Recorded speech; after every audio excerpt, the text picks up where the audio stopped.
Good morning, distinguished member of the Romanian Association of the Club of Rome, dear guests, dear friends, dear students and participants joining us for Romanian and abroad. My name is Otilia Manta and I'm honored to moderating today's conference entitled Invisible Frontiers, Ethic in the Face of Technological Progress. The meeting aimed to explore the moral, social and legal boundaries of emerging technology and to examine the impact of humanity, individual freedom and fundamental value.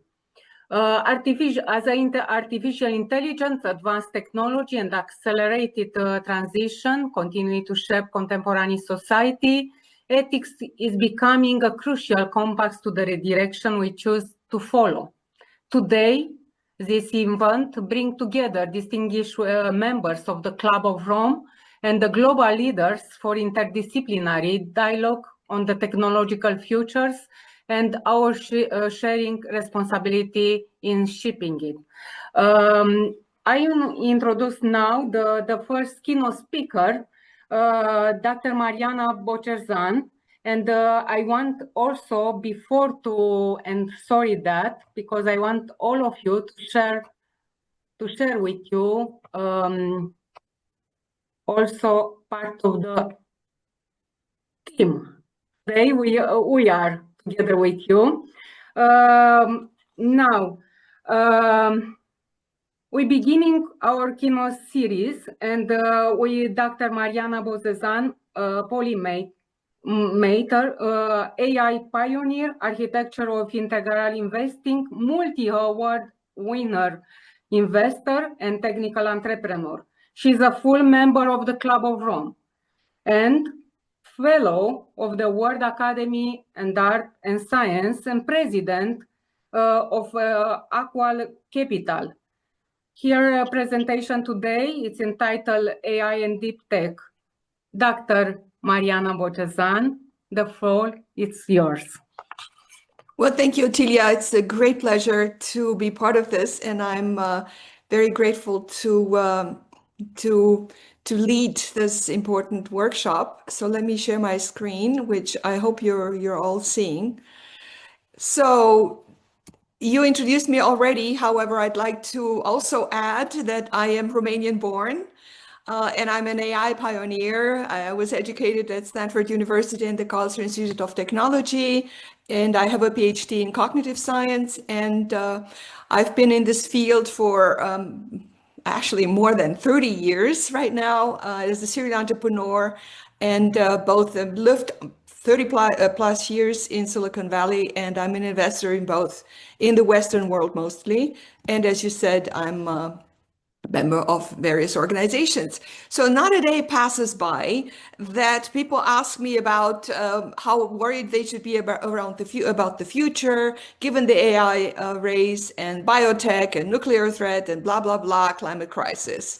And so with this presentation, I'd like to invite every one of you to a multi-perspectival journey between fear-mongering, tech optimism, climate pessimism, and most importantly, self-empowerment. How can you empower yourself? So the agenda has basically three major points. How can we understand the context, the bigger context, because that will enable us to make the right decision, the bigger picture, time frame, and of course, priorities. Then what is the role of tech in saving people and the planet and everything else? And an important question that is leading in this webinar is, whose ethics and morals are we talking about here? Mine, yours, theirs, the Chinese, the Dutch, or the Germans, or the Americans, or the global South? And then I'm coming to a summary. So within this context, I would like to point out to several most important disruptions that we're living through. One being Earth in crisis, and since you're all familiar with the Club of Rome and the planetary boundaries, I'm not going to dwell on this. The second disruption is the changing world order. And here's a a slide that's been put together by one of the most famous hedge fund managers. And you see, I'd like to point out over the thousands how many societies have evolved. And you see the blue line, which is the United States, and the red line, which is China, kind of fighting each other. So the US is falling, the Chinese are rising. And if you're wondering where your country is, it's not on this. The Germans have been playing a small role over the past since the 1750s and have now lost it. So that's actually the context, the second disruption that is important, the changing world order, which determines, of course, the policies. And if I'm a scientist, then of course I'm looking to scientists to help me interpret what's actually going on. And in his major book, The Collapse of Complex Societies, Joseph Tainter pointed out that all empires collapsed when the society were no longer able to finance the growing complexity. And we call that in economics the law of diminishing returns. And this is what we're currently experiencing in the Western world, where the point of maximum yield has been reached, and we keep pumping good money that has been earned, by people in a hard way. We're keeping pumping money into a society that is not willing and not able to change. So wasting our pensions. So this is the second disruption. The third disruption is the technology, of course. And with that, I'd like to point out to the law of accelerating returns, where Ray Kurzweil has been putting together, here's on a logarithmic scale, what's happened over the last 100 years, where the speed, the cost effectiveness, and the power of evolution, this is extremely important, have increased exponentially over time. And most people are familiar with the Moore's law, but this is just the fifth paradigm in a series of paradigms. And we have actually moved beyond Moore's law toward photonic computing and quantum computing, which is my special field of action. So if you think that this is all it, then tomorrow's speed of change will make today look like we're crawling. We are at the beginning of this all, so we better get aligned. So now we're coming to the second point of my agenda, the role of tech in saving people and the planet. So Earth is in the crisis. Yes, we have, all the economic activities over the past centuries have led to the fact that the planet, the operating system of the planet that is supposed to ensure the livelihood, have been broken. So 7 out of the 9 planetary boundaries have been crossed. And of course, the United Nations, through the UN SDGs, have been fighting, and I've been part of it, to save that. So by coming up with the 17 UN SDGs, but if you look at the implementation and what's happened, the Chinese, who've tried to address number one, no poverty, over the last 30 years, have been able to raise 25 million out of poverty every single year at the cost of number 13, UN SDG number 13. Why? Because energy is key to lifting people out of poverty. And this is another big, big issue that we're facing right now. So UN SDGs can only be implemented within planetary boundaries. This is what scientists tell us, and I'm a scientist, so that's why I'm fighting for it. And one of the most famous members of the Club of Rome, Jürgen Render, says that humanity is stupid enough not to do what's perfectly doable to avoid a climate catastrophe. And I beg to differ, and for that I have also written a report to the Club of Rome. It's called Integrated Investing, where I invite people to see how we can turn that around. And this is basically the work that I do, and I'm inviting you to join in. So artificial intelligence didn't fall out of the sky with ChatGPT in 2020, which most people think. It's been around for a long time. In my own case, I'm an AI pioneer, but not really pioneer, because AI has been around since 1956. And I was been put in touch with AI at my university, at the Karlsruhe Institute of Technology, through the founder of, or the namesake of artificial intelligence, and professor at Stanford, with which I ended up studying in 1984 after meeting him at the ICHCAI International Joint Conference on Artificial Intelligence in 1983. So that was John McCarthy, and he gave the name of artificial intelligence in 1956. And there is him. So I actually fell in love with AI because I never really particularly liked programming in Pascal, and artificial intelligence gave me a different view at programming and using symbolic programming, object-oriented programming, rule programming, and so on, different using Lisp computers, to program, to advance society through technology. And my first job was also with ARCoR, one of the AI pioneers in Silicon Valley. Here's a photograph with Ed Feigenbaum back then. And but my life really changed again in 1994 through the first browser. My husband and I at the time, that was Mosaic in 1994, we saw it in the Valley. And we knew, because we knew the internet, of course, we knew that now a new era was starting, and we came back to Europe and wanted to help people get onto the internet, because we looked at the numbers and we looked at the curves. And it was so tough because the incumbents back then said, why do you need to be on the internet? Why do you need to do a startup? Isn't that the telecom doing it? And what is the internet, and so on? So the same questions that we're basically asking today, but we didn't believe in what the incumbents told us. So we've convinced fools, friends, and families to help us.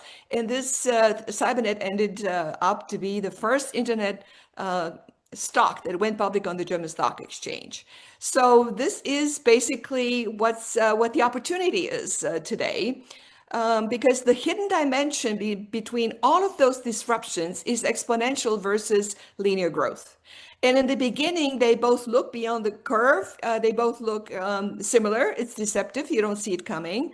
But once the exponential curve crosses the linear one, you see it coming. And that's the zone of disruption. This is where we are right now. And this, I cannot emphasize enough how important it is. Because the collective intelligence is now coming online through the internet that has been made available back in the through the browser. So the point that is extremely important, in addition to what I already said, is that it's not just one technology that comes online, it's the convergence of many, many, many technologies, which are, making it double, triple exponential. So it's even more daunting than we would think by looking at it. So the smartphone is the best example, because the convergence of computing power, network capacity, digital imaging, battery technology, sensors, miniaturization, and so on are coming together to make that possible. And the incumbents, they don't see it. They didn't see it back then. They don't see it today, and are blocking stuff, not knowing what's actually happening. And here are a few quotes. Even Microsoft said that the iPhone didn't have a chance. Bloomberg said the same thing. Nokia said the same thing. And is Nokia playing a role today? No, in the smartphone. So that's how BMW, Volkswagen, and it breaks my heart to see it happening, are going down the tubes because of the same ignorance and arrogance. So now coming back to number one, the goals of the Club of Rome. 90% of emission reduction. We need to get rid of CO2 emissions, but 90% can actually happen, be stopped from going into the air through technology, with existing technology today, if we only have the political will to make it happen. And Germany got out of nuclear energy, but they didn't do what was necessary to make it happen. However, 90% is possible, and is currently happening in these three major sectors of the society because it makes economic sense, not just climate sense, it makes economic sense. So that is energy, 45%, 14% in transportation, and another 40% in food. And so that's very, very important to see that it's actually happening in energy, where the convergence between solar, wind, and batteries is coming together and changing the landscape. However, this is the old paradigm that's failing. Why? Because we didn't implement it fast enough. And now we see the new paradigm coming up. Here is an example what we failed. So the US needs 92 gigawatt of additional energy to keep up with the technological development, and they're not ready. And if the US is not ready, look at Europe. We're even further behind. And so just to get you an idea, 1 gigawatt is one big nuclear power station, and it takes 10 years to build one. So if you are missing 92 gigawatts, that's major. So what's actually coming online, and where I'm personally very active, is Proxima Fusion is a company. It's a nuclear fusion that is able to bring that necessary energy, and they should be coming online with a demonstrator in a couple of years. So that gives the planet some breather and me personally some hope. So the next paradigm is transportation, and here you see me. I just my son got married in California this year, and here's a photograph with a cable car that was actually built in San Francisco in 1879. But every other second you see one of those, and this is Waymo. It's a electric car that is driving autonomously, and this is the future of the next paradigm in transportation. And it's also happening because cars are computers on wheels, and it's happening because of the conversion and between on-demand autonomous EVs and owned fleets. It's 4 to 10 times cheaper. It lasts longer, and it takes the cars off the road that are putting so much CO2 into the atmosphere. And we could use the batteries as power to power our homes, and energy as storage. So here's another beautiful example of the Arnolfini project, where you look at the beautiful coat that he's wearing. And he basically is wearing up to 200 mink furs in his coat. And if you look at her, she's wearing a beautiful dress, only the front of a squirrel, because the fur is so soft. And there are 2,000 of those animals. So between the two of them is about 3,000 animals that were killed for their dresses. And today we kind of, cannot believe, but we actually do the same for food. So we raise animals for food. And this is another disruption that is actually happening also, just like the insulin story, where we killed 23,000 animals in the 70s for 500 gram of insulin. And 10 years later, through precision fermentation, we were able to brew insulin from yeast, which is currently the paradigm in food production, like software. And that is feasible, where microorganisms are programmed to produce any protein. We don't need to kill fishes in the ocean and empty the oceans for food. We can do that through technology. I'm not saying we're still riding horses, but we're not driving them. We're not. So we still have our stake. But in order to feed 8 billion and growing of world population while saving the environment, we need some different paradigms. And this is precision biology. With that, I have arrived, and I think I have another couple of minutes for ethics and morals. The problem is that we don't see things as they are. We see things as we are. And if you look at this picture, you may see an old man. Some other people may see a couple kissing, because the world is, as we're growing up at square zero, even the Dalai Lama, and the world looks like me. But as we grow, we begin to look at the world as in our tribe. And so is that the reality as I see it, or my tribe? the Romanians, the Bavarians, the Hungarians, America first.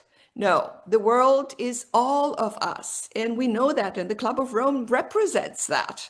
But beyond that, there is all of it, is the universe. We need to open up that evolution moves from an egocentric and evolution of ethics and morals, moves from an egocentric understanding of the world to the tribal centric, ethnocentric, the world-centric, which is what the Club of Rome is, looks at the world from the world's perspective, to a cosmocentric. But the distribution is not equally happening across the world, across all tribes, across all states. And so when we begin to think about ethics and morals, we need to make sure that we don't try to force people into thinking like us. We need to honor evolution. So when we're having this conversation, what is your lens into the world? Ask yourself, how do you make sense of the world? Going through the world and say yes or no. In what silo are you? Or are you building a transdisciplinary way of looking at the world that grows in complexity? So integral model, I don't have time to go into this. We can talk this later. So addressing the most urgent disruption is the Earth. This is my moonshot, the implementation, the investment turnaround using capital and technology and deep tech to go back to safe planetary boundaries by 2050. And the future, many people may think, is artificial intelligence. No, no, no. AI is not LLMs. It's the future of quantum abundance using the ability to manipulate the quantum world with artificial general intelligence or ASI or whatever it is that is coming online. So the role of quantum technology, this is the future. It uses large quantitative models using mathematical formulae on the GPUs in order to create leading edge healthcare with quantum effects, accelerate drug discovery and development, secure navigation. I can give you all the major examples where this is currently coming online and people are not talking about it because it's extremely complex and complicated. Only complicated is the thing that people understand individually. So today the AI adoption is 8 times faster than the internet back then. And of course, AI, and I don't have time to go into this, is not just one intelligence. There are many, many, many, many, at least 13 that Howard Gardner from Harvard identified. And narrow AI that we have today, as Yann LeCun says, is dumber than a house cat. So there's a lot for us to do. Personally, I have contributed to writing the AGI constitution to address the alignment problem with AI. This is a big problem. We need to work on it. But in summary, we do have the opportunity to save the planet with technology, not just by taking, reducing CO2 emission, but also taking carbon out of the atmosphere that has already been put there. The X Prize is already won that. People are doing it right now. And the quantum abundance provides an opportunity to integrate, to provide a solution between the crisis and address the abundance with the technology. And of course, in collective intelligence. So don't panic. We live during the most abundant and exciting time to be alive. Leverage it. You would never tell your child to stop walking because life is dangerous once it begins to walk. And yes, there's one more word to say that the EU precautionary principle has already led to the industrialization of Europe. We need to question that again. And I'd like to finish with a quote from Buckminster Fuller that you never change things by fighting the existing reality. To change something, build a new model. And people in this call and the Club of Rome are smart enough to do that. That makes the existing model obsolete. So transformation starts with you. Ethics and morals evolve in uneven way and honor human evolution in a smart way. And yes, we can prove Jorgen Randers that he's wrong, which by the way, is exactly what he wants us to do. So thank you very much.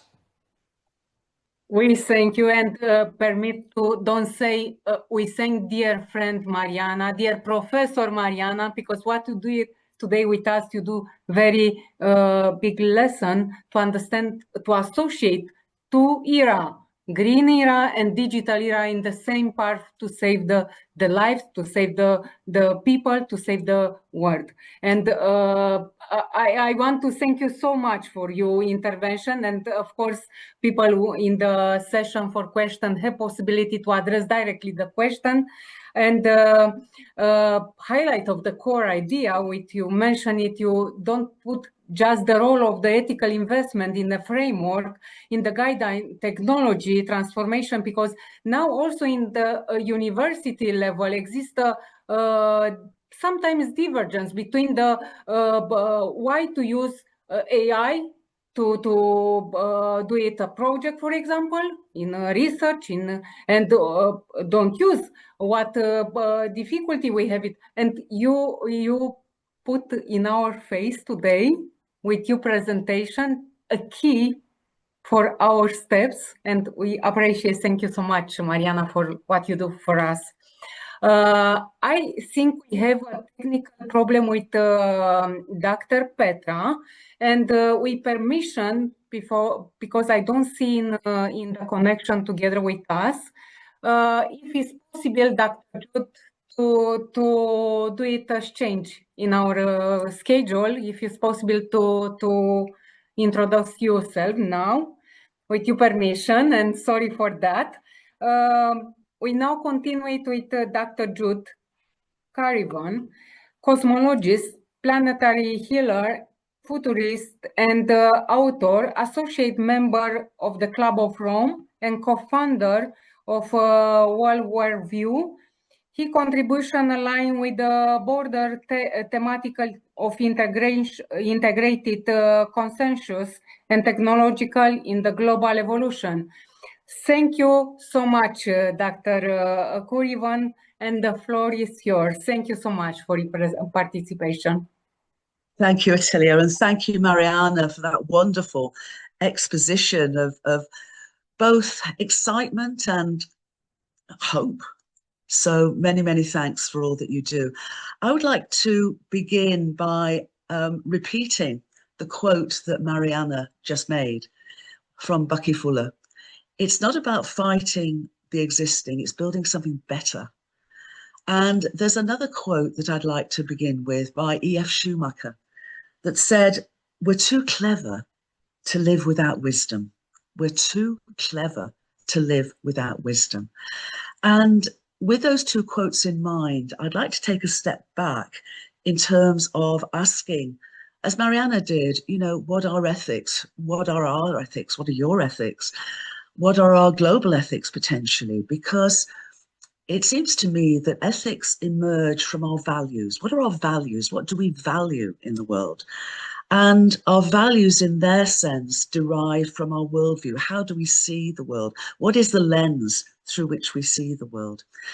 And if we go back to the beginning of the Industrial Revolution, which seems a very long time ago, given what Mariana's been talking about, but nonetheless is foundational, because in the middle to the late 19th century, the prevailing worldview was founded on a view of a mechanistic universe. By then, through a secular science that was deliberately adrift from any deeper spirituality perspective, the secular science had made remarkable discoveries that themselves were the foundation for the technologies that drove the Industrial Revolution. But the worldview of that science, the worldview that drove the Industrial Revolution, was one of a universe without innate meaning and bereft of any purpose, where somehow it had accidentally arisen, and somehow after a very long time, consciousness arose in individually self-aware beings, primarily in that point that was seen just as human beings, without any understanding of why or any evidence for it. But that was it. And that mechanistic worldview of a worldview without meaning and purpose, and a worldview of separation a worldview of innate fragmentation and separation was the foundation for the Industrial Revolution. But because it was so powerful, and the Industrial Revolution itself was so powerful, it meant that it wasn't just a worldview of science, it was a worldview of economics and trade and finance. And that has driven us ever since in the way we are with each other, the way that we literally, the way we educate our children.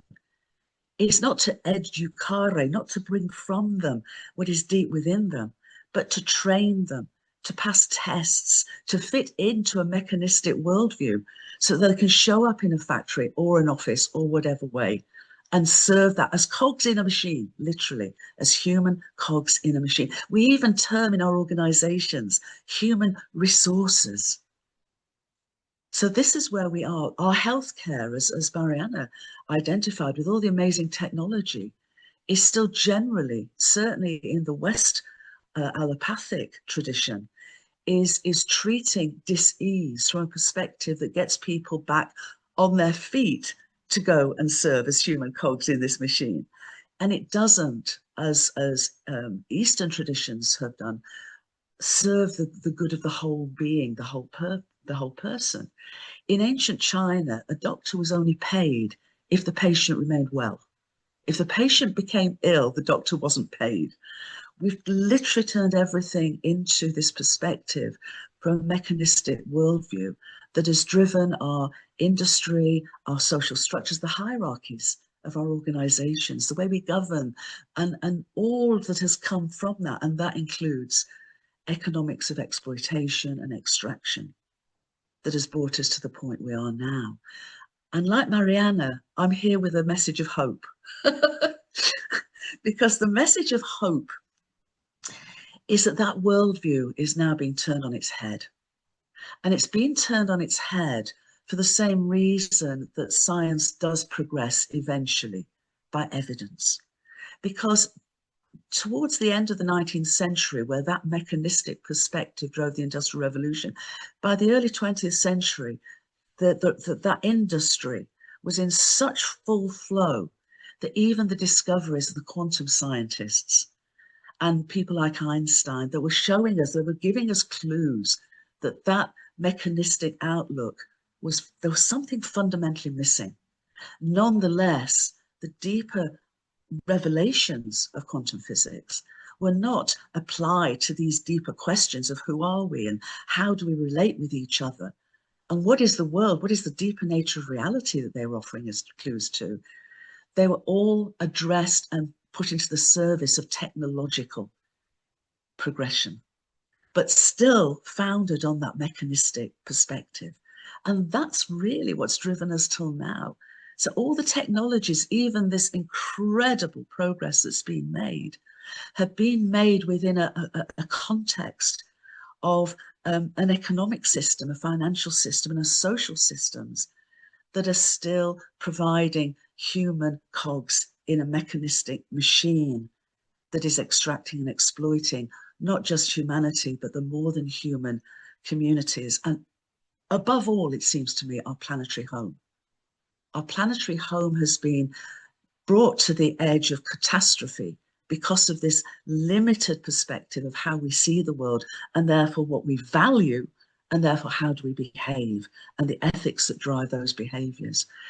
So I would say now that the evidence at all scales of existence and across many fields of research from cosmology, and my background is, I've got a very scenic route to this point, so I won't go into it now, but I do have a master's in physics from Oxford University, specialising in quantum physics and cosmology, and a PhD from the University of Reading, researching ancient cosmologies as an anthropological archaeologist. But I've also spent 25 years in corporate life, so I've been at the sort of the leading edge, and as a financial person as well, I've needed to delve deep into the economics and finances that have driven all of this.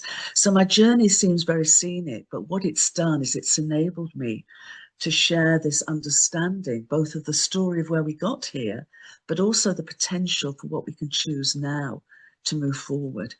And this really is the convergence of leading edge science, as I mentioned, at all scales, many different fields of research, evolutionary biology to cosmology, quantum physics, crucially systems approaches and holistic systems approaches, which of course the Club of Rome have championed from the very beginning.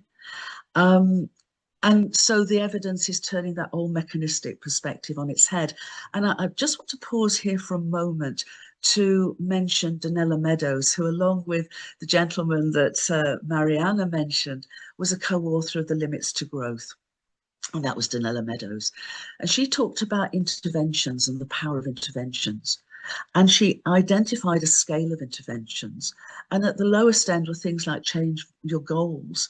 But as we went higher and higher and more impactful, the thing that was the most crucial, the most vital in making major significant interventions and impact was to change a worldview. And so what I'm really here to share is the potential for us to really change our worldview, not based just on hope or need, although that is really important, because we do need to change our worldview to realize that we cannot go on in this world perspective and behaviors and ethics of separation. We need that desperately. But I'm also here to say that we have the evidence that shows that literally we are not separate. We're part of a universe that meaningfully exists, purposefully evolves from simplicity to complexity. And every level of that journey that we now understand has taken nearly 14 billion years, every step of that journey into greater complexity has called for greater cooperation, greater collaboration, all the way through. And that's the case from my studies of cosmology and chemistry and so much else through to evolutionary biology. And we're at that point, it seems now, where we can come together to link up and lift up together, to collaborate, or as my friend Charles Betterton taught us, collaborate together in terms of taking us forward. So I don't have time to go into the evidence at the moment, but I would say that there's a paper that is coming, I hope, as a discussion paper in the Club of Rome, where I lay out so much of this evidence, literally that we can come together and have this discussion. And before that, the recent report by the Club of Rome on planetary peace has identified this call for unitive vision to help us come together to move forward. But what does this show? Yes, it shows that our universe meaningfully and purposefully exists and evolves. The evidence for this was actually identified as settled science in 2022, because the Nobel Prize for Physics in that year gave the award to 3 researchers who, from the basis of quantum physics, but a perspective of quantum physics, that quantum physics cannot work at the minute scale unless our entire universe is literally non-locally unitive. And because the Nobel Prize was given for this in 2022, and I see Mariana nodding her head, the Nobel is only given for settled science. There is no contradiction. There is no, is this right or is this wrong? No, we now know the evidence is in at all scales that our universe is unitive. So its unity is expressing itself through radical diversity. And yet we are not separate. That diversity is played out through the wholeness of our universe. And so we are literally inseparable, literally. Not, isn't it wonderful? Wouldn't it be nice to be? We are literally inseparable and foundationally interdependent with each other, our planetary home. And when Mariana showed cosmocentric, I would like to go a step further and say our whole universe, because we cannot stop our profound interdependence and inseparability at the limits of our atmosphere, our planetary atmosphere. We actually have found now in an asteroid that is dated back to 4.6 billion years, and before that in interstellar molecular clouds, where the forebears are the harbingers of biological life formed even before planetary systems, even before our solar system came into being. that asteroid, when material was collected from it with a probe called OSIRIS-REx, when that happened and the material was brought back to here and analysed in January of this year, it was reported what was found. And that material from that asteroid, older than us, older than our planetary home, showed all 5 nucleobases of DNA and RNA, which shows when we go back to the molecular clouds, we don't just get the nucleobases, we also get amino acid bases, we also get lipids and sugars. In other words, our universe had brought to the edge of biological complexity all the building blocks that make up us, because that DNA molecule has not changed for 4.6 billion years in terms of its bases, because it is an amazingly effective, it's probably the best technology we're aware of. It's not changed, and every single biological organism on our planetary home has the same basis of that DNA molecule and RNA molecules. So just think of that story. Our story is the story of our universe. We are inseparable from its emergent, its existential meaning, and I would add vitally, its evolutionary potential. And it seems to me that we're at this evolutionary point. And this is the time, it seems to me, for us to awaken to this in a way that we can teach our children who they really are. We are more than even stardust. We are star seeds, placing us, contextualizing us on our gorgeous planetary home and within an amazing, wondrous, emergent universe. Surely that's the grandest story we can share. And on that story, you can found ethics that are universal, because from Aristotle to Confucius to Ken Wilber and others, all for millennia, there's been seen to be foundational values of beauty and truth and goodness. And, you know, we've sort of, in our sort of fragmented view of the world over the last period of time, we've sort of fragmented our sense, and perhaps truth has been the biggest casualty, because we sort of have so much disinformation. And yet, with this understanding of a living, emergent, I would say loving, benevolent cosmos, we can regain those universal values of beauty and truth and goodness and love and dignity and relationship, because they literally are who we really are. And when we can apply that to technology, when we can have a relationship, right relationship with technology, instead of programming and bringing into technology that mechanistic, fragmented, meaningless, purposeless in that sense approach, we can bring in this relationship. And then what is the role of AI? When we perhaps define what is the role of humanity in a living, evolving universe. And that is why I'm so excited and why I'm so hopeful.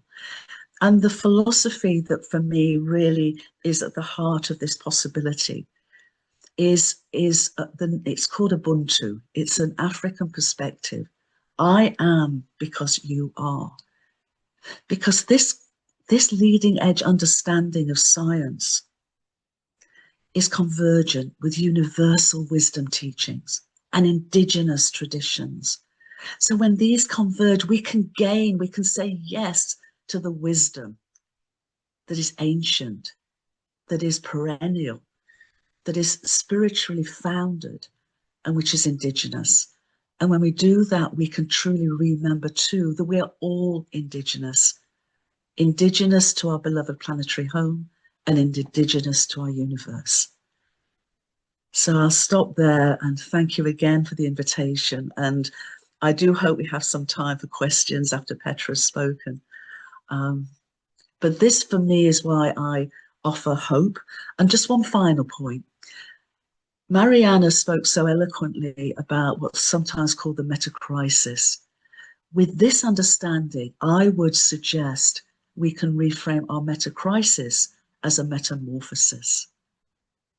as a breaking down, yes, of the old that no longer serves us, but the imaginal cells of the emergent potential that we can step into.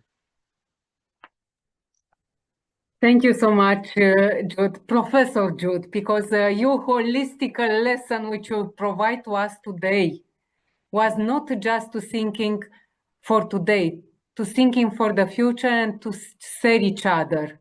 I like very much what you mentioned it. I'm because you are. I'm here today because you are today with us. And I appreciate very, very much. And of course, in the conscientious, in the mobility, diversity, and also because the model of economy, we talk now for the new model of economy, collaborative economy, which means to share each other. In the economist level, many people talk about model in the future to be not just collaborative economy, to be also stakeholder economy. Absolutely.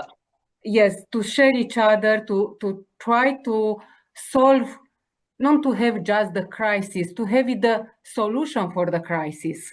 Yes. And today, Mariana coming with transdisciplinary, you're coming with a part of the holistic issue, and we do together very good, very, very important and good webinar, and appreciate.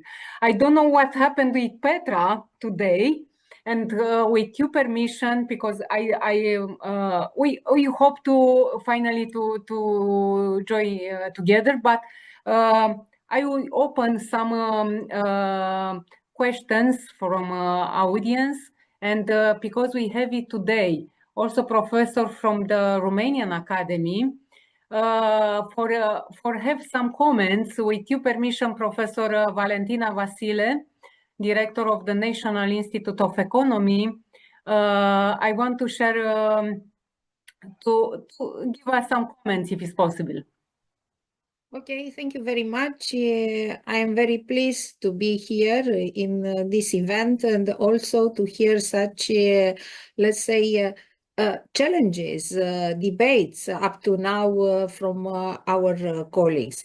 As director of the Institute of National Economy of the Romanian Academy, you understand that my focus in researching on economics, but it's not possible to limit it to this. So that if we want to have good and resilient and robust economic growth, we have to consider the complexity of our life.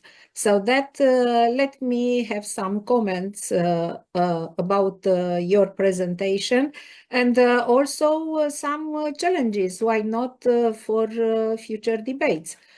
Because it's normally we don't finish now and we clarified all the aspects. It's not possible. Our life, it's ongoing process, and the complexity depends how we present. It's more or less difficult for us to understand, or difficult for us to implement, to change something. So that let me start from some comments, something from your presentation, starting with the first idea: we are not smart enough. I think that, and doesn't matter, I think that it's very important to understand that at one moment our level of understanding is limited, so that we have all the times to be very careful on what we try to implement. For example, if we consider, coming back to the topic of this webinar, to consider the actual concept of ethics. We have to understand the huge changes that were produced. What was ethic in the 17th century is less ethic or non-ethic now, if we consider some social let's say consideration, or even some economics one. Also, if we consider what means, because I enjoyed a lot the comments about the direction of economic development. We have to consider what means now, in our days, economic growth. How could we understand this? Because we as economists, we have a huge debate about how to measure economic growth, and the actual statistical consecrated indicators, many of the economists consider that are not so much relevant to capture the meaning, the actual meaning of economic growth. So that we have to consider what is the limitation or limit of the growth from the technically financial point of view, monetary point of view, or we have to go a little bit further and to understand that the economic growth we have to consider socially and culturally, and in the sense of human development, which means that the fundamentals of the outputs that we are expected are not only related on the monetary gain and the entrepreneur classical idea, but it's also related to the benefits that we as producer, as business environment offer to the society through our products and services. How good are these for us? How better help us to evaluate, to evolve, and to understand our meaning in the society and our responsibilities.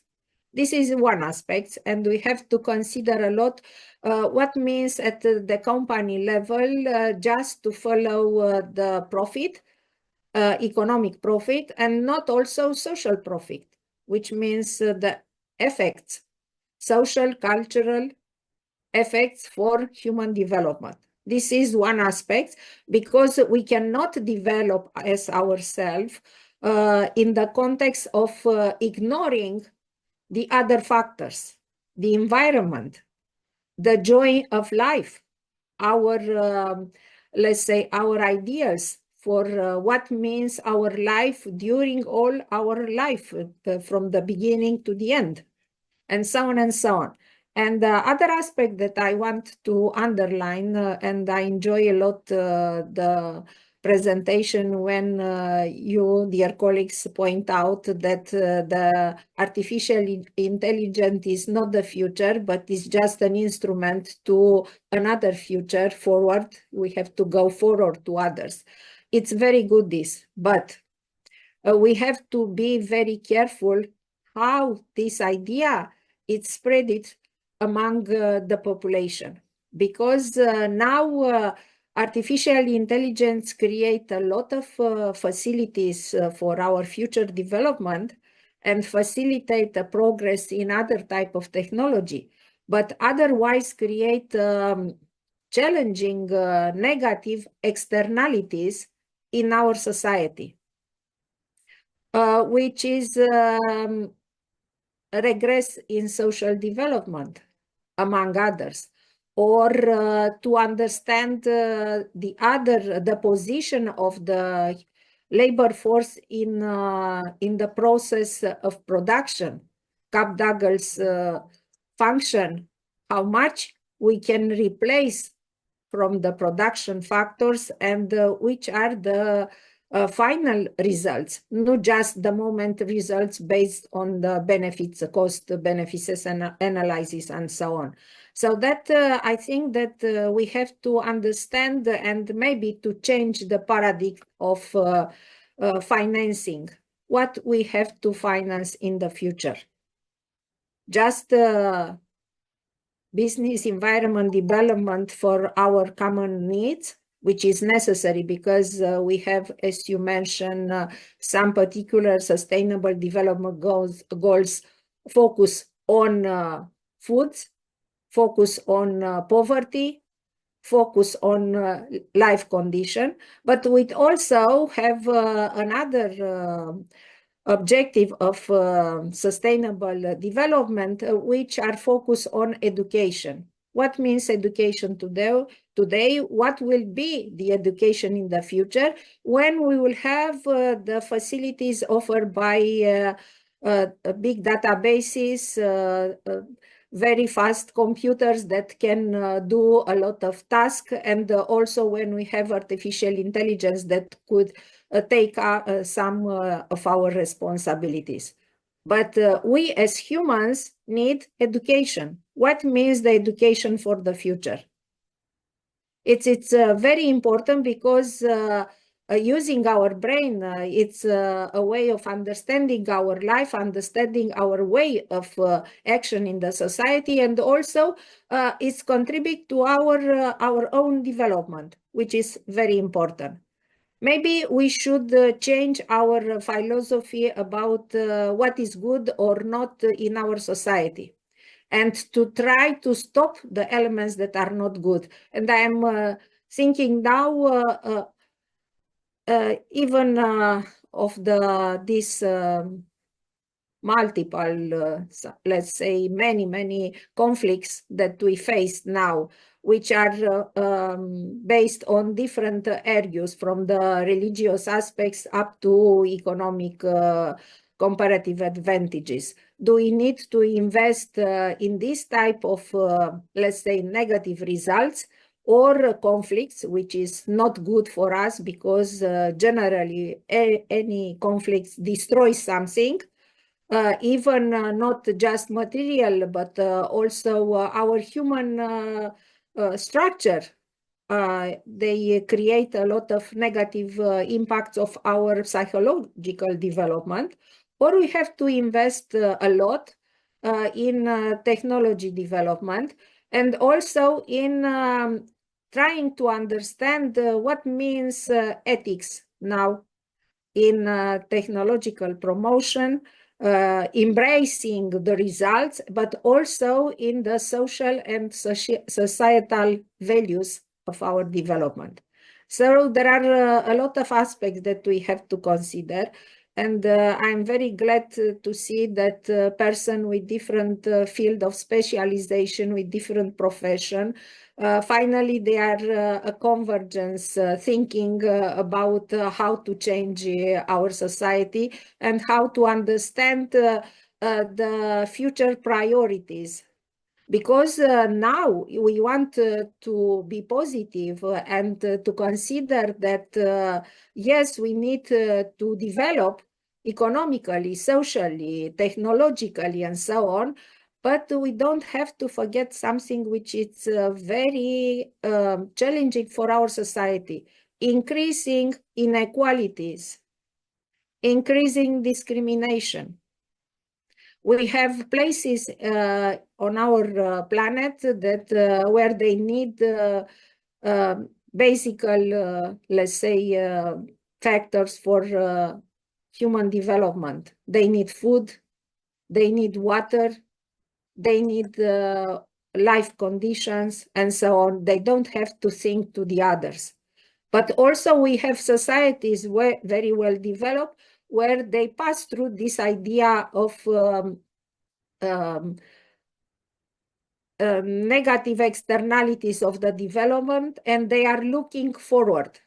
But we have also the middle, which means conflict, which means inequality, which means competition in any way, doesn't matter the negative results, and so on and so on. Maybe we have to focus on this idea of changing the philosophy of thinking of the population, so that artificial intelligence has a positive impact, because we are coming back to our topic, but also it's, let's say, it's a huge risk if we don't learn our children how to use it and how to understand these facilities for the future development. And I am saying this because we are persons that are teaching, that are involved in research activity in different time. We are working for some studies, and normally we also include in our research the calculation of the impact. And again, impact is very complex and we have to understand. We have to understand what means technology for environmentally friendly results. We have to understand what means development for our psychical development, and also to have to understand how much can help us the technology progress, because it's normally to want to have as many technological progress is possible for our mind, for our society, for our type of organization. But also we have to have what I am saying to my students, accountability for our activities, and accountability for what we promote to our students, to our organization, for development of the future generation. The children that are now are growing and learning are at a huge risk compared with our generation. Why? Because they have wide connectivity, which is very good, but also they have risk of socially, let's say, problem from different point of view. So maybe our responsibility is how to learn them to deal, to manage, to survive in this context as conflicts and different type of, let's say, provocation. So we have a lot to talk about this, and I think this webinar could be a start point for future debates, trying to understand better and also trying to do something for changing. Because if we just talk and discuss and point out the good or the bad for our future development, it is not enough. Maybe step by step, point by points, to try to change something. And I think, my main consideration is we can start learning our new generation how to deal in this society, and what are the values, the real values of our society. We appreciate, Professor. Thank you so much for your comments, and also because we have it our PhD together with us, if we have some questions from them. And I invite now PhD student Aurora Cojocariu, if it's possible, to address a question for our keynote speaker. And thank you so much. Hello, everybody. I'm very pleased to meet you. I would like to ask a short question. Technology evolves. Excuse me, can you please show yourself? Can we see your face? Yes. Thank you. Much better. Appreciate that. Thank you very much. Technology evolves far faster than ethics. Do you think ethics can still keep up? And if so, how? Thank you very much.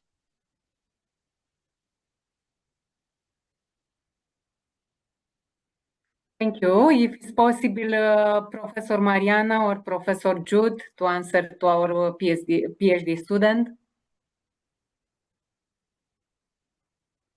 Well, I think the entire presentations, both of us have actually answered that question.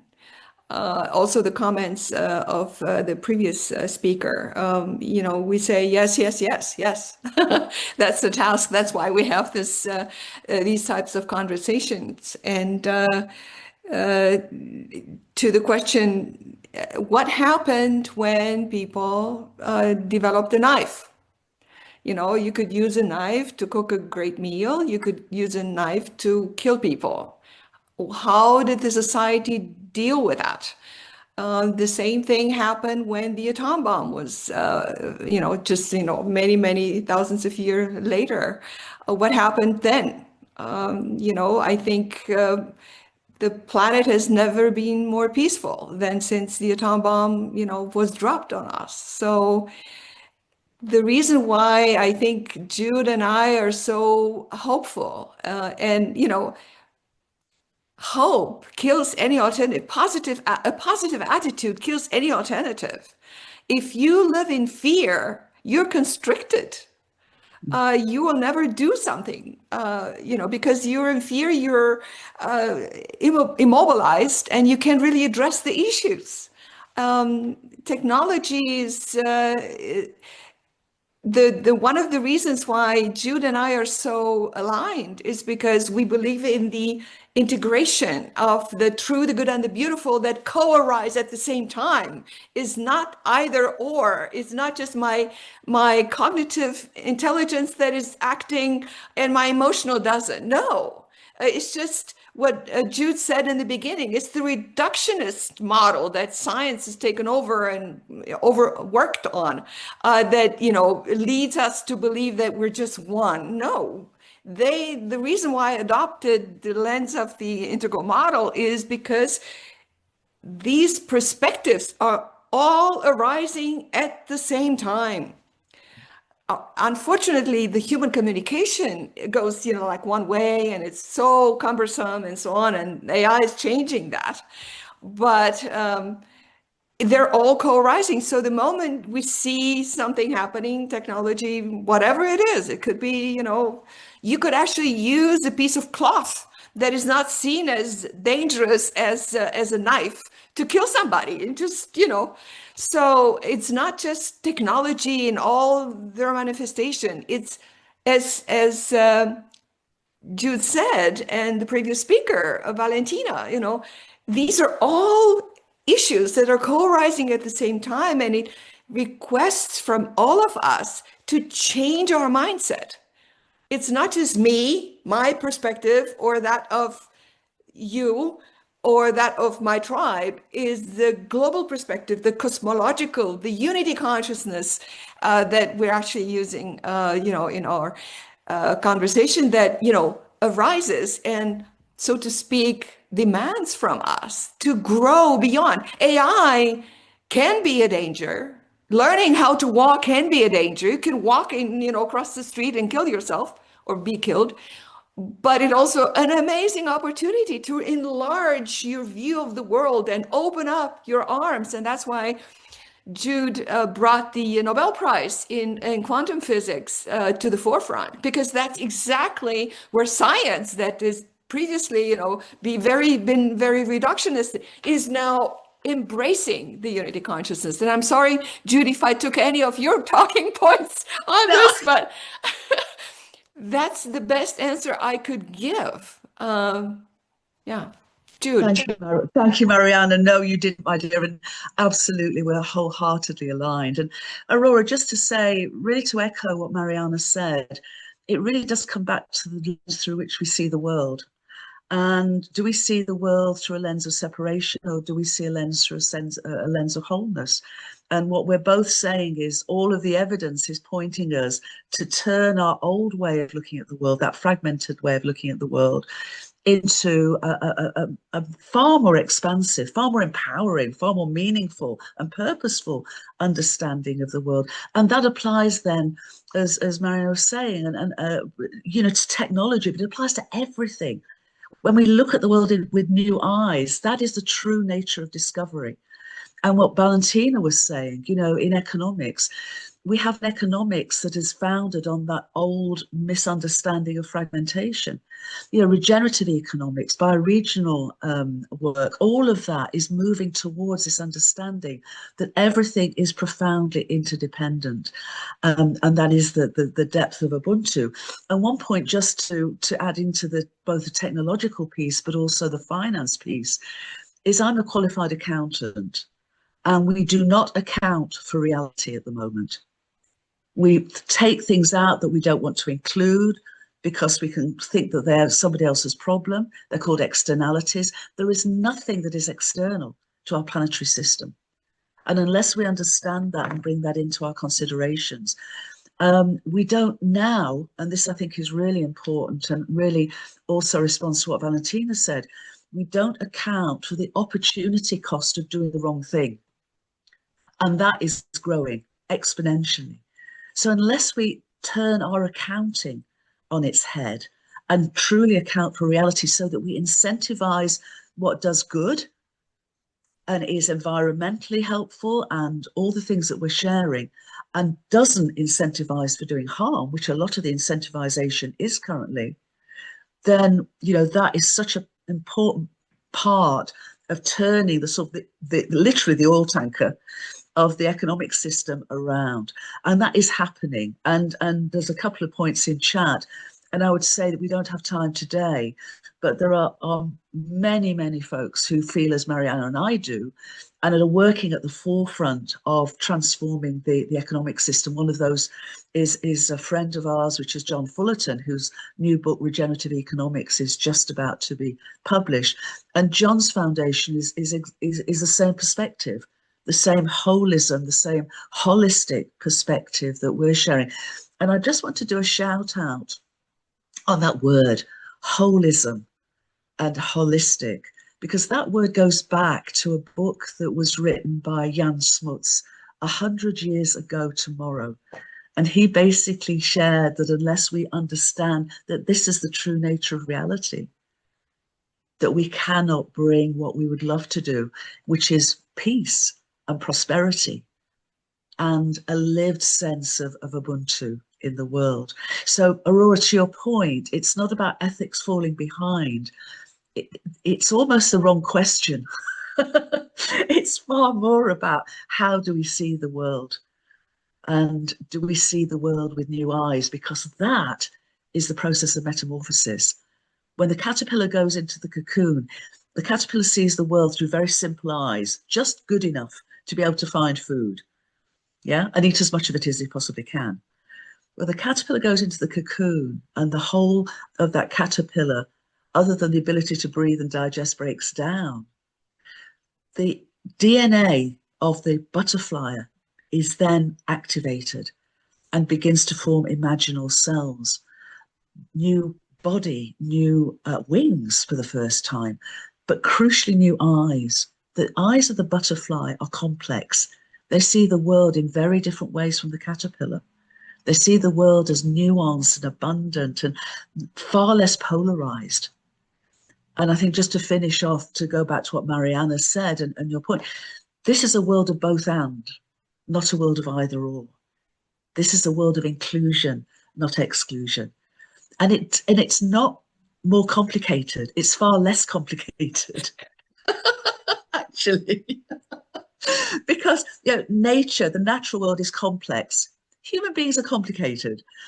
We, it seems to me, need to relearn how to be a complex beings in a beautifully complex, wondrous universe. And complexity is actually foundationally simple. So when we get down to the foundations of all complexity, they are simple principles, and I would say they are our foundational values, and therefore our foundational ethics that we bring then into that lived experience and embodiment of what it means to remember who we really are. Wow, very beautiful. Thank you so much, Jude. And I remember one issue, because you mentioned it this with fundamental issue, we are more simple. And for this reason, if we see in innovative instruments, for example, and we talk for Hammurabi Code, 6,000 years ago, we have the new innovative instruments, but so far, it's amazing. Thank you so much. Mariana, you want to intervene, yes? Yes, just a short commentary to what just Jude said. I think, and Valentina brought all of these aspects online that need to be addressed. Absolutely. And the issues that we have, if we try to solve the problem from the perspective of one silo, Valentina mentioned economics, she mentioned education, she mentioned psychology, she mentioned the old paradigm, she mentioned economics, of course. social development. These are all silos from which we have developed our sciences across the board in the old paradigm. The time has now come, and this is what artificial intelligence, quantum physics, all the developments that we're currently having, where the old paradigm is falling apart and the new is not there yet. They are forcing us to jump to a transdisciplinary level of consciousness where we unify the silos to a different, where A and minus A in physics can coexist because it's a different paradigm. And so this is what we're all asked to do. And if we insist on looking at the world from that little perspective, we're going to fail.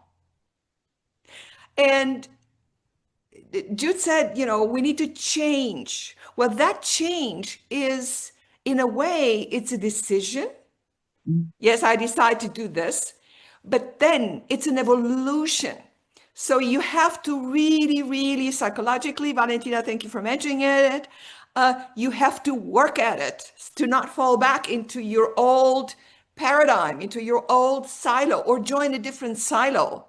No, we need to, it's an and, it's not either or. If I win, you lose. And unfortunately, this is what the current political landscape is asking us to do, but it's wrong. And AI and quantum and all these new paradigms are inviting us to jump to that next level. So that's my contribution. I appreciate. Thank you so much, Mariana. We have it another question now from Madeleine Sherban. Thank you, Madeleine. Please. Well, I'm very sorry, I cannot turn on my camera, so maybe you can, if someone is allowing me, to just show my face. It's saying that it's disabled. I believe for the technical team from our association, you have the rights. I don't know why you don't see. Maybe it's some problem with the computer. Okay. It's saying, now you are with us. Thank you. So then, first of all, ladies, because I see we are just a number of ladies all around here discussing the world and the future. So then, thank you very much indeed. It has been such amazing, the proposals, the perspectives that you just brought in front of us here. And I'm really grateful for having all these possibilities today.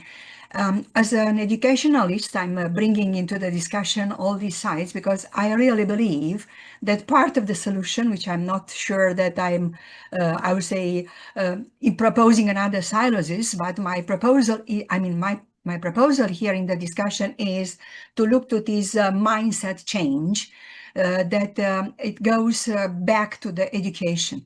So when you are referring, for example, to these transdisciplinary approaches and to the capability to judge in terms of complexity, we have to see back how the education systems in the world, and I had the chance of working with UNESCO and with the EU, and I know a little bit about what is going on in the world.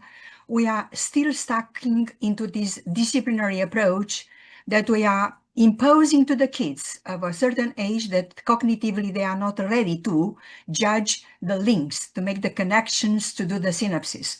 Although the neurosciences are talking us a lot about how we have to change, we are not yet there. So that's why I'm strongly believing that from the point of view of understanding which world we are, we have really to go into this approach and finding out how from an early childhood we have to expose to the people all these education that is capable to transform our minds and to see the complexity and the interactions in between the different phases over there. And I'm absolutely sure myself as a member of the Charter of Romania, Clubs of Rome, and with all of you together, we maybe can as well give a contribution, give a push on that. But there is also the attitude that you referred to. And I'm very much in support of the fact I have also a quote to add to all the wisdom that you kindly shared here with us, that you do not take the darkness outside of a room by the spoon. You just turn on the light. So then criticizing is easy, but is not criticizing the purpose of knowing where we are and which are the risks if we continue. The point is, what is the suggestion that we can put in place in order to make sure that although the asteroid, I was so impressed about the asteroid, I mean, having these 4.6 billion years unchanged, so then who we are at the end of the day, who we are to try to change the world, well, maybe some others, but not here in the meeting with us. So then that's why I'm also strongly believing that I cannot simply deny the values that some promoters having today the resources are capable to instill. That's why I'm absolutely the believer of the fact that human resources perspective on teaching, it is completely useless, if not criminal, I should say, in a way.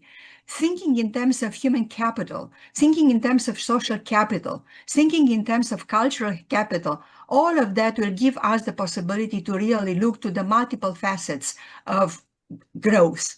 And it is in this way that maybe instead of saying this is not good, maybe we can help each other by contributing with some, I would say, case studies on how you can really instill the values and the attitudes and the ethics at the end of the day that is capable to move towards this well-being. Don't suspect me as being naive. I'm strongly believing that still the world needs growth, because without any support of financial and economic development, we can't be anywhere. And we see how what doesn't mean poverty. And in Romania, we live with that. I mean, it's not, we have not to go too far from here to understand what doesn't mean poverty. But still, I'm believing that empowering the young generation and intergenerationally, because the parents are there and they have their models in their minds, I'm strongly believing that this multidisciplinary approach in the education from the early childhood and trying to instill those values that can really help us see the world with different eyes, indigenous as we are in the universe, isn't it?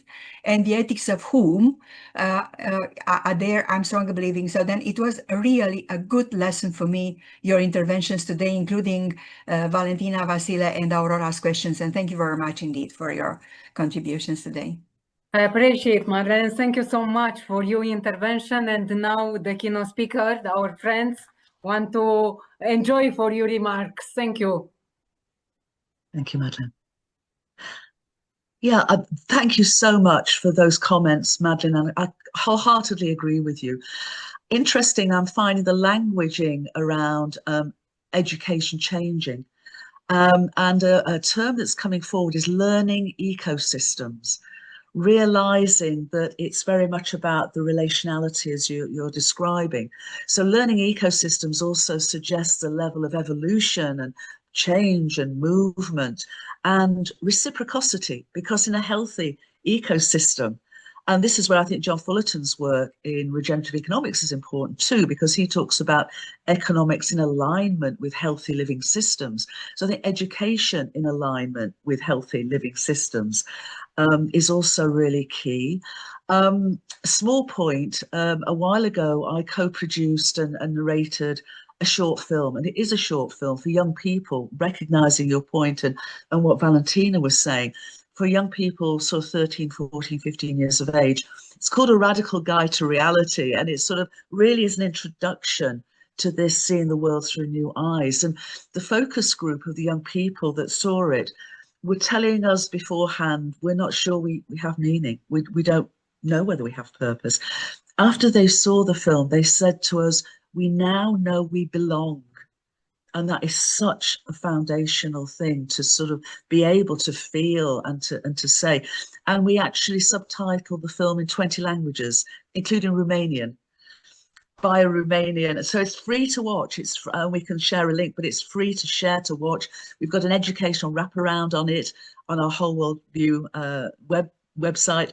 So it's there for educators and anyone to use and share with young people, but seekers of all ages.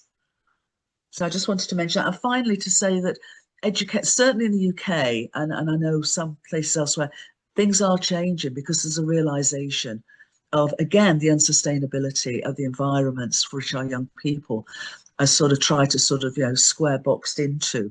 And I don't know if it's come to Romania yet, but the STEM, going back to Mariana's point, the STEM curriculum is being expanded to include arts. So it becomes STEAM, but it's expanded beyond that to be relational as well. So it's STREAM. So these are starting to sort of come together. And I think it's absolutely vital that culture and arts and emotional relationships and, you know, relationality is absolutely embodied within how they are taught to our young people.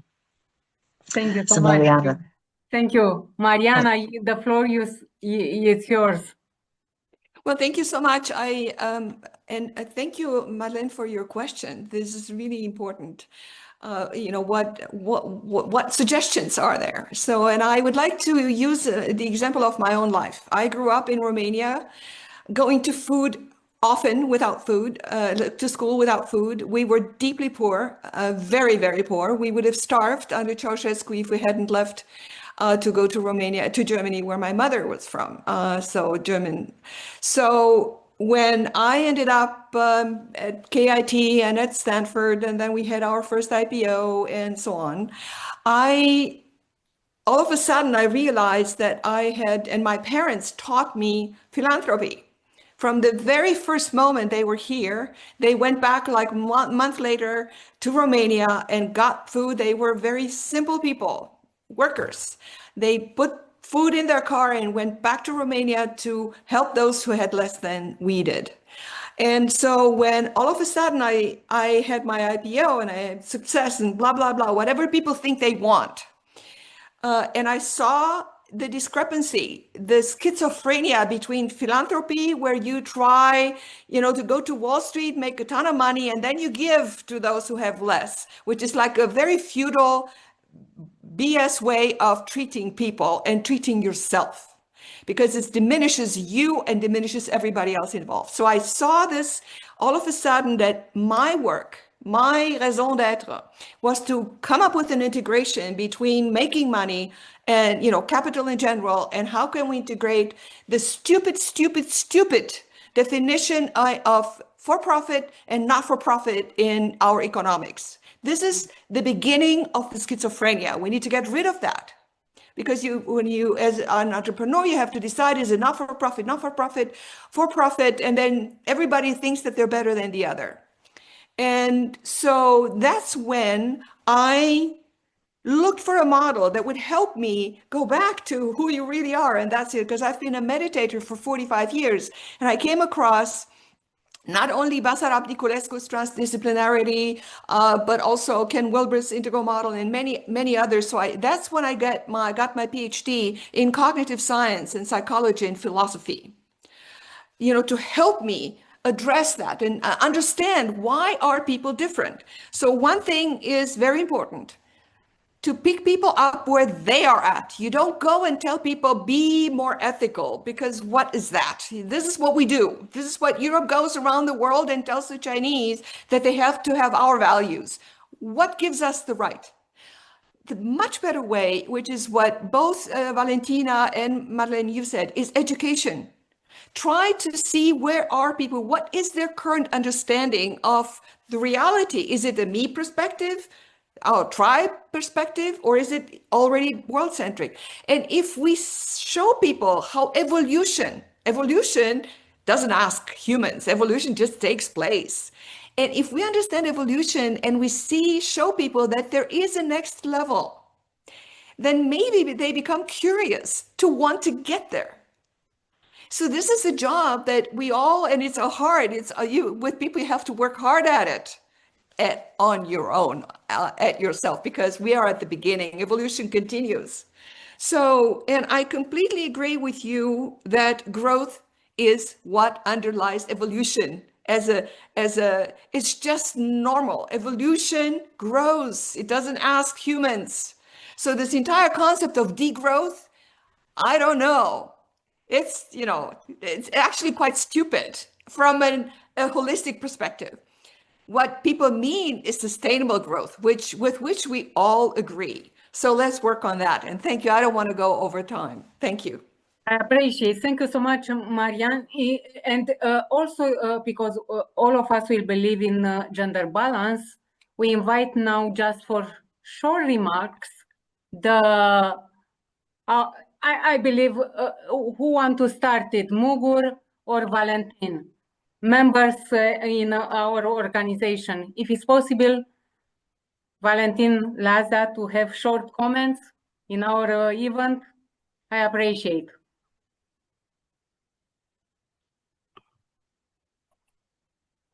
Thank you. I don't know if I have much more to add to my comments. Everything is nice, everything is enjoyable, but let's face it, 95% of the people of this planet do not share the views and the values which we in this show are sharing. And we have to face this and start from this. I'm not sure about the world evolution as well, because if we are really to be holistic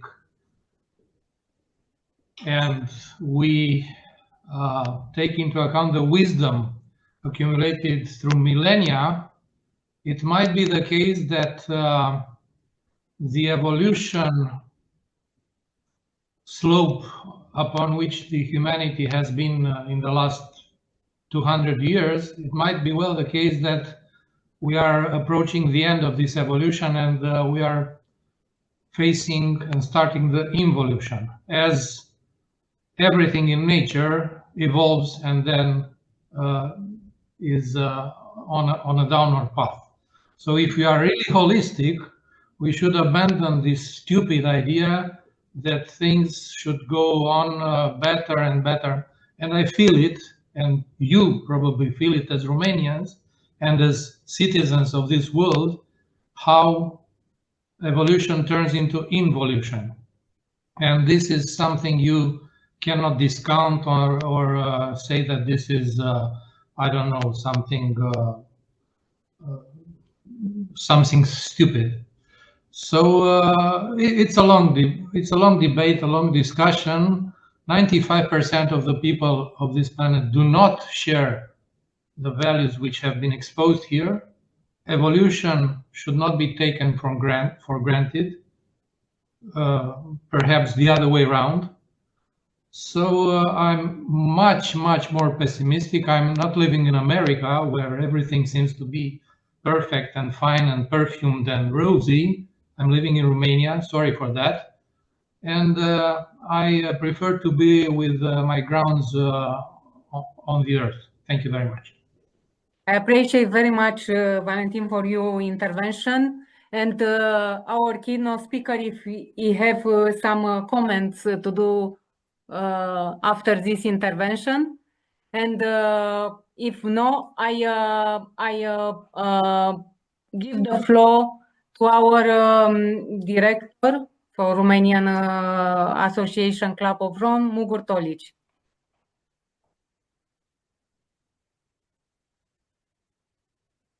Mugur, the floor is yours.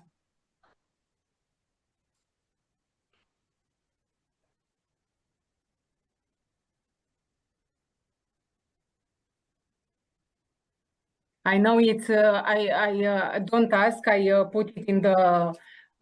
If Mariana, do you want to have finally close remarks to close our webinar? Because if we don't have it, and I apologize in the name Petra. I believe something happened with her because normally she is an amazing speaker like us. And I appreciate very much Jude and Mariana for your positive intervention. I'm positive what to do. Also me, I'm positive. Sorry, Valentin. But we try to find all the time, as I tell you before, in crisis to find solution and to connect each other. And this is a key to debate. And I appreciate very much, Valentin, also for your intervention. It's better to combine the part of real situation, because you are in the this real situation, and I appreciate that. And for this reason, we try to solve in a positive way all the situation, all the crises, all the problems, all the needs, because each of the people, and especially the young people, also yesterday, and I want to close. Sorry, can I intervene here? Please. Sorry. There are certain geological periods when the people can do their best and still not achieve progress, simply because the planet in its wanderings through the skies is exposed to forces which are stronger than the humans. And as much as hard as you could try, it could be to no avail. So this is my point, you know. We might enter into such a period where even the best and the brightest efforts could not be good enough. Thank you. I appreciate very much, Valentin. Thank you so much for that. I want to do it, my finally close remarks with one cases which happened yesterday in the classroom. One student has, Prof, I want to take my topic to development some instruments for stress. And I said, a negative issue. And I said, why you don't put some positive issue inside? I appreciate, thank you so much for your intervention today. It's a time to close our event, our webinar. Is not to close also our ideas to debate in the future. Mariana, Jude, thank you so much for your amazing event, which you offer today as a present for us, and not just holistic lesson, also some direction of our knowledge, of our objective in the life, and our lesson for our lives and our students in the classroom. Thank you so much.